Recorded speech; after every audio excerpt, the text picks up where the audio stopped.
মামুনের চুলগুলো মামুনের যেরকম পছন্দ ছিল, মামুনের চুলগুলো আমারও খুব পছন্দের ছিল। হ্যাঁ, আমার ভালোবাসার মানুষের উইকনেস যেখানে সেটা আমারও উইকনেস।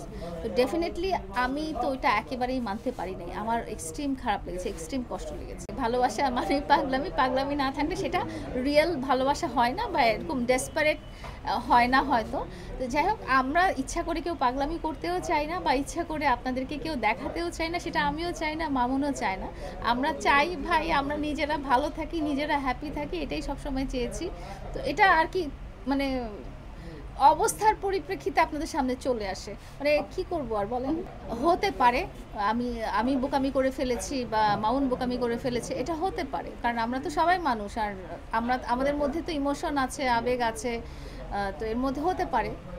আমি একেবারে সম্ভাবনা উড়িয়ে দিচ্ছি এরকমও না। আচ্ছা আপা, প্রিন্স মামুন জেলে নেওয়ার পরে তার চুল কেটে দিয়েছে। আমরা একটা ভিডিওতে দেখেছি তার সুখে আপনিও চুল কেটে ফেলেছেন। তার এটা কি সত্য কিনা? চুল কেটে ফেলেছি এটা তো দেখতেই পাচ্ছেন। চুল কেটেছেন কিন্তু মামুনের জন্য চুল কাটছেন কি? আচ্ছা, এই কথাটার আমি ডাইরেক্ট উত্তর দিব না। আমি একটা জিনিস বলি, মামুনের চুলগুলো মামুনের যেরকম পছন্দ ছিল, মামুনের চুলগুলো আমারও খুব পছন্দের ছিল। আর মামুনের মানে দুনিয়ার সব কিছু উল্টাপাল্টা হয়ে গেলে ওর চুলটা ঠিক থাকতে হবে, এবং ওইটার জন্য ও যত রকম যত্ন দরকার, যত রকম কেয়ার দরকার সে করেছে, এবং আমিও তাকে করে দিয়েছি বা এনে দিয়েছি।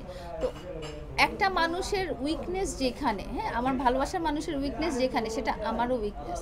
তো ডেফিনেটলি আমি তো ওইটা একেবারেই মানতে পারি নাই। আমার এক্সট্রিম খারাপ লেগেছে, এক্সট্রিম কষ্ট লেগেছে।